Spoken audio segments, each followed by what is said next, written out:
Hello everyone, this is Shivani from Team 3 and our research paper topic is a survey on automatic bug fixing in machine learning based software engineering. There are already many existing surveys that work on automatically fixing bugs, but most of them are not focused on machine learning techniques. Machine learning has proven to be a better practical value in a variety of application domains. It deals with the issue of how to build programs that improve their performance through experience. Testing and debugging have always been the most time-consuming parts of software engineering.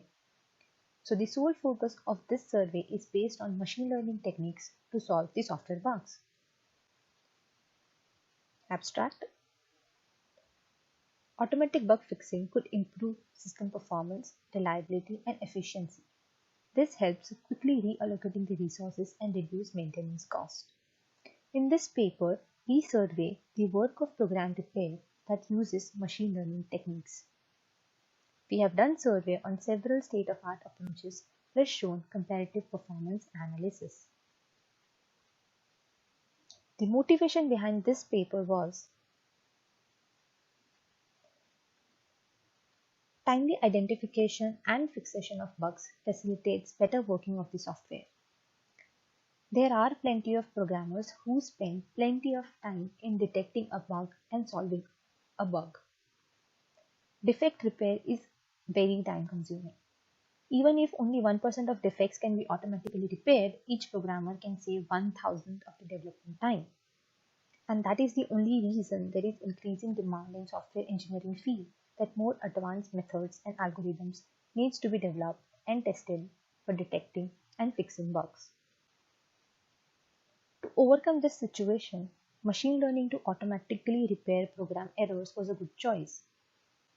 Machine learning can be used to analyze data from different perspectives and analyze easy bug detection.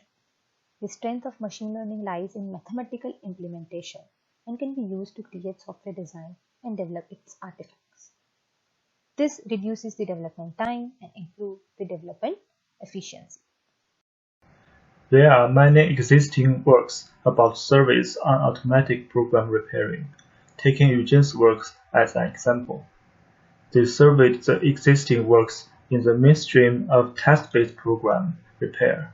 They discussed in the categories of search-based, pattern-based, behavior-based, semantics-based, and specific domain. Based on their work, we focus on techniques using machine learning, which mainly included in search-based TBR. More specifically, we are going to talk about three main techniques. Okay, so in this project, we have three different techniques, which is the jump-prog, profit, and sequence-R. In the next few slides, we're gonna make a simple instructions about these three kind of techniques. So the first one is called jump-prog. What's the jump-prog? As you can see here, jump-prog is an automatic method for repairing defects in off-the-shelf legacy programs without formal specifications, program annotations, or special coding practices. Actually, jump-prog is one of the first machine learning automatic repair algorithms. The first version of jump-prog comes out in 2009. Once the paper was published, it takes the best paper of ICSE of that year. And in this days, jump-prog has a lot of versions and they have done a lot of optimizations, so it's way better than before. So jump-prog has three kind of fixing method, or they call it mutation. Once the program want to fix the bug, it's randomly take one of these three methods. The first one is called deletion. Just like its name, deletion is delete the part that caused the bug or error. Yeah, it's weird. Just one deletion operation cannot fix the bug, We will talk about later about this operation. And the second one is called insertion. Insertion operation is like the algorithm pick some code from the other part of the program and insert into the part that caused the error. If that error missing something, it can fix it. So the third one is called exchange. It's similar like insertion. It takes some code from the other part of the program, but this time instead of insertion, it's just exchange the old part into the new one. So basically, that's how the algorithm works. It finds the part that caused the error and do one of these three operations to it, and then it fixes the bug. Okay, so the advantage part of the jump-prog algorithm is it can fix about half of the error in their evaluation, and it costs very less. As you can see here, you can fix 55 over 115 bugs in the evaluation. And it's only cost about $7.32 per bug, which is a very good job, because if a human being want to fix bug, it can cost more and more money, you know. And the third one is the algorithm is suited for the large program. Some of the testing code is about 1 or 2 million lines of code, and the JMPro can do it pretty quick. Here's the disadvantage of the JMPro. As we talked about it before, JMPro has an operation called delete, and this operation is actually not a very accurate method. For example, if you want to find a bug and you want to fix it, you should find out where the bug is and find a way to fix it. If people just delete it, there's no bug, because there's no code. This operation helps people to reduce the number of the bug, but it's not going to help people to fix it. Just reduce the number. In other words, delete operation has a very less correct rate within the algorithm. And the second disadvantage is called code accuracy. So the JMPro passed although JMPro passed the evaluation, but the code accuracy is another problem. The insertion and exchange operation can take the code from other parts of the program, and it can also pass the evaluation. But is this code is what we want, right? We are not sure about the code accuracy because we don't know if the code is what we want, and this is another problem. Okay, so about the improvement of the JMPro, the main thing people should do is interpretability, abduction study, and more testing. Interpretability is not only focused on fixing bug, but also ask why. Why the fixing code is like this and what it can do. If people can do this more, the code accuracy will improve more. And the second one, the abduction study means to have a baseline of the algorithm. At that time, JMPro does not provide a benchmark, such as the random search or search algorithm, to conduct their performance, and that part can be improved. The third one is more testing. As we know, more testing means more disadvantage people can find, and it will also help a lot to improve the algorithm. So this one is very important. Different from JMPro, which searches patches in the same program, PropHead works with a set of successful human patches obtained from open-source database, and successfully became the state-of-art approach in this field. They use the probabilistic model to generate patches. The model is trained offline, learning from past successful human patches. That makes it independent from the test program. The model generates a space of candidate patches, then ranks the candidate patches in the order of likely correctness, and validates these ranked patches against a suite of test cases to find correct patches. They evaluate PropHead on 69 real-world defects. The PropHead search space contains correct patches for 19 of these 69 defects. The result shows that PropHead generated patches for 15 of the 19 defects, while JMPro only generated 1. Now let's briefly talk about the probabilistic model.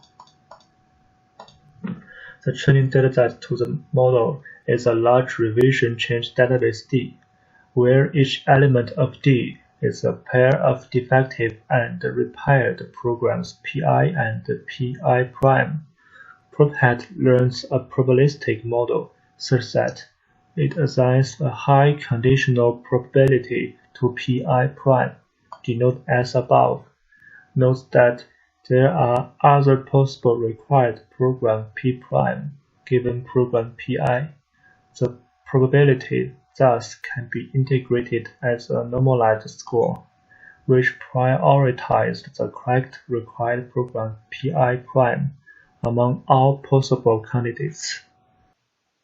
The third approach is sequence R. What is sequence R? Sequence R is a sequence-to-sequence deep learning model that aims at automatically fixing bugs by generating one-line patches, meaning the bug can be fixed by replacing a single buggy line with a single fixed line.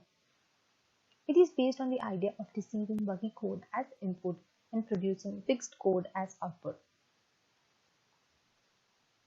The concept of sequence R is similar to neural machine translation, where input is a sequence of words in one language and output is a sequence in another language.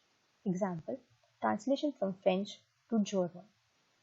It refers to machine translation. The name of the technique is explicit. It's about learning to translate from one sequence of words to another sequence of words. The approach of sequence R is shown in the figure, and the steps are: identify a buggy method, buggy context abstraction, sequence-to-sequence network, patch inference, and patch generation. Now let's look into each step. Buggy context abstraction. During bug fixing activities, developers usually identify the buggy lines, then analyze how they interact with the rest of the method's execution, and observe the context, example, variables and other methods, in order to find the possible fix. All these three steps, that is identify the buggy lines, analyzing their interaction, and observing the context, are made by the process of constructing abstract buggy context.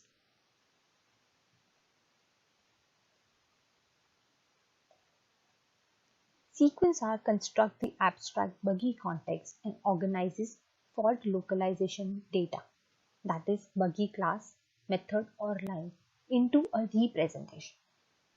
Representation is something that is concise yet retains necessary context that allows model to predict the possible fix. After these steps, sequence R performs tokenization and truncation. Truncation will limit the abstract buggy context to a predetermined size to improve model training and inference performance. The representation of abstract buggy context is then fed to a trained sequence-to-sequence model which performs patch inference. Sequence-to-sequence network. In this phase, sequence R is trained to learn how to generate fix for a given bug. It is trained on encoder-decoder model with copy mechanism. Copy mechanism is something which I'll explain in the later slides. The basis of encoder-decoder model is to create Java source code patches. In this, the abstract buggy context is provided into the encoder, then the decoder produces the predictive output. That is, the source token sequence X is provided to the encoder and the decoder produces the target sequence Y. Once the sequence-to-sequence network is trained, it can be used to generate patches for projects, which refers to patch inference. Patch inference is capable of generating multiple single lines of code that represent potential one-line patches for the bug. Finally, sequence R in patch preparation generates concrete patches by formatting the code and replacing the suspicious line with the proposed fixed line.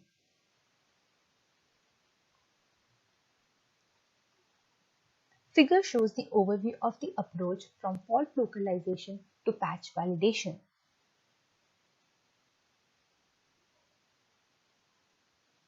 So sequence R performs these steps to fix a bug. Now let's talk about comparisons about these techniques. Generate and validate is one of the common approaches to the automatic program repair problem. This solution creates a large number of candidate patches and evaluates them one by one to find an optimal candidate.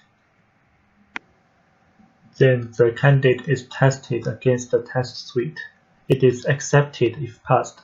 If not accepted, a new patch is chosen to test again. As mentioned above, JIMPROC is the first algorithm to successfully perform automated program repair on large-scale real-world programs, assuming the missing code or the code changes can be patched from another location of the program.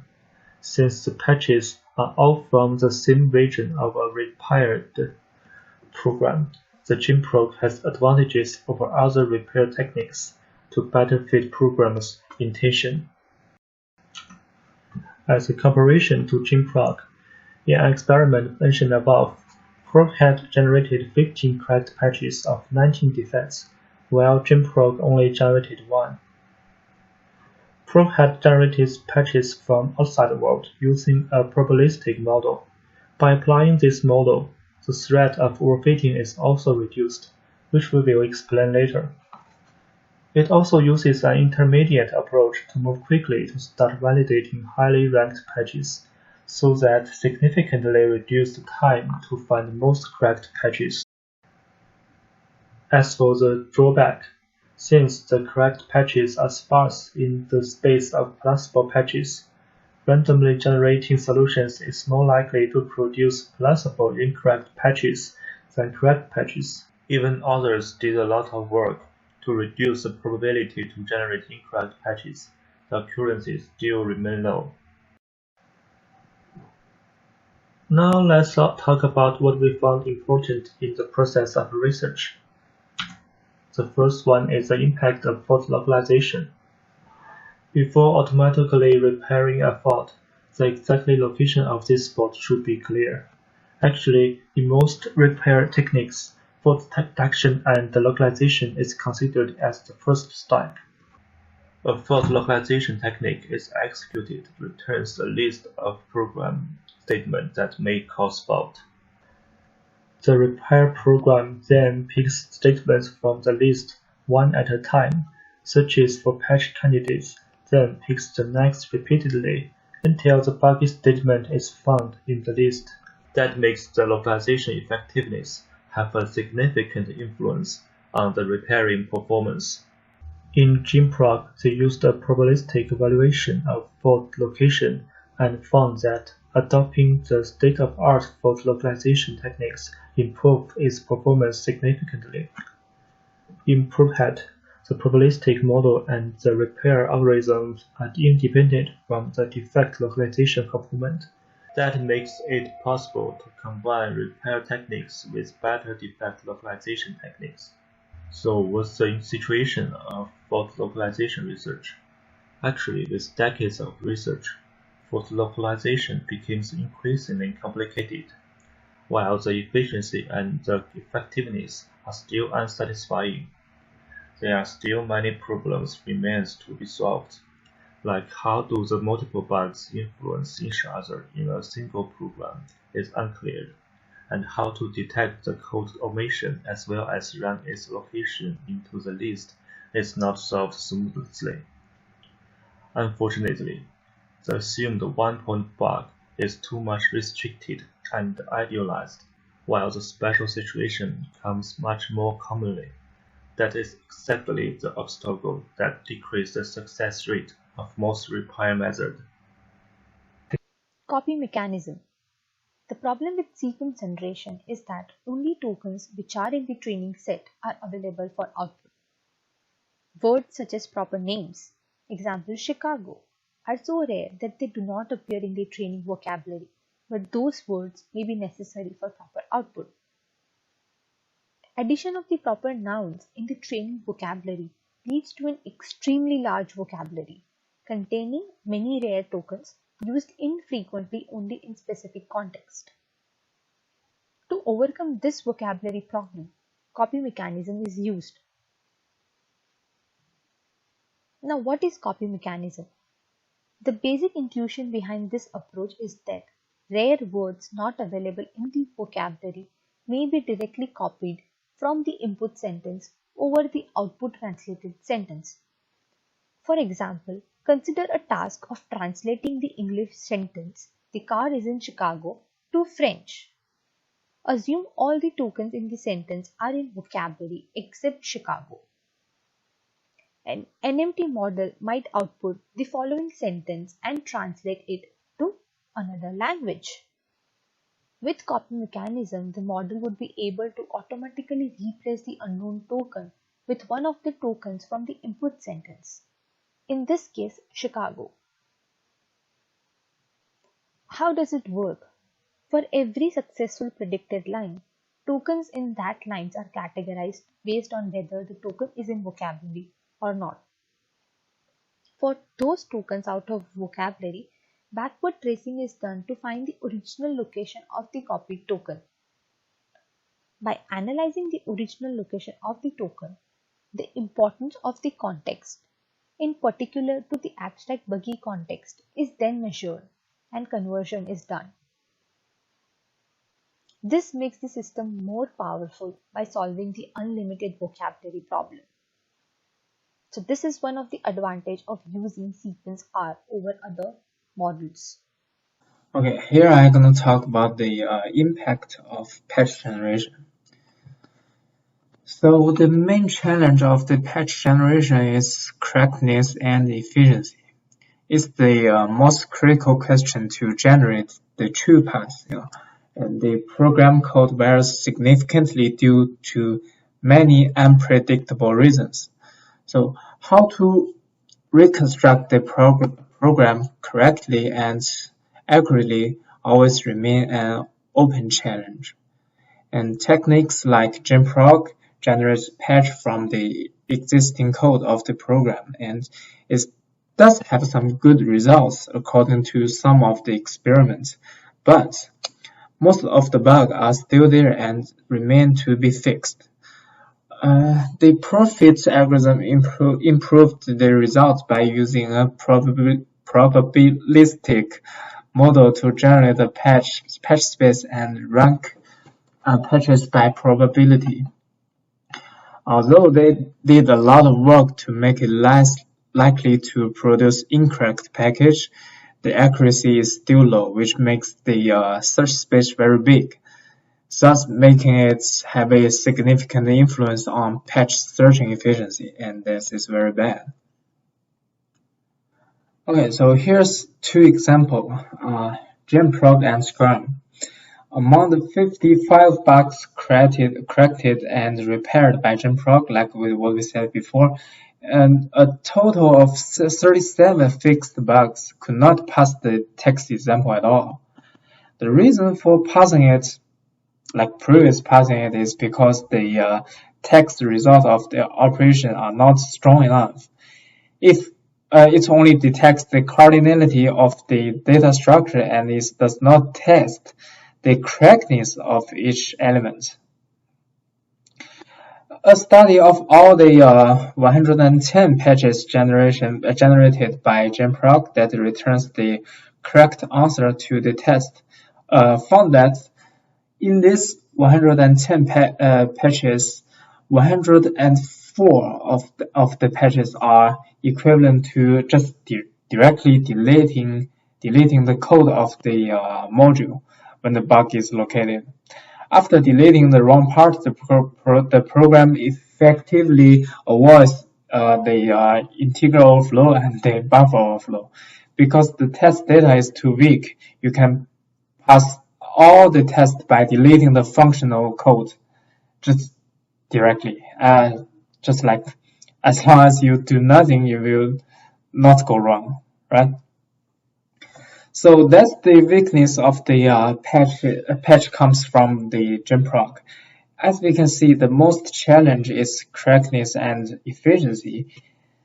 So as the science and technology are constantly developing, within the development of them, there's two main problems, and these two main problems can be also optimized. For example, Scrum is a very good algorithm. This algorithm combines the speed of Profit's feature-based search and the reliability of its search pairs constraint solving. After comparing several machine learning methods to identify better patch coordinates, it used the random forest to finally obtain 96% accuracy, and is also much faster than the Profit. So the impact of patch generation is very important part. To be honest, it directly determines the quality of an algorithm. In the test-based repair, the validity of patch is only guaranteed by test suite. That is, the repair work is unable to really check the semantics accuracy of a patch, so that its functional impact is actually unknown when adopted to the buggy program, which cradles the basis of test-based repair deeply. Within the domain of test-based repair, the correctness of the repair relies on the test suite quality mostly, especially the distribution of testing coverage. Ideally, if the past test suite covers all the possible situations, the patch can always meet the functional requirement.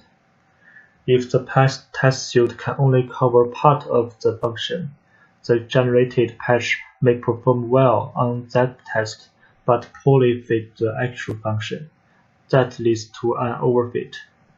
Probe had reduced the stress of overfitting by using a probabilistic model to rank the patches instead of running the test suite. Besides, it's really helpful to provide more adequate test suite, but that seems to be an equally hard task compared with human debugging, because the test case construction still relies heavily on human labor. Maybe more researches on automatically test case construction would help a lot. For the conclusion, in this project, we talked about the GenProc, we talked about the Profit, and we talked about the sequence R, and what's the differences between them, which one is better, in what situation, and which one is not. So we also talked about the improvement of the machine learning algorithm to automatic fix the bug. And yeah, that's all. So any questions?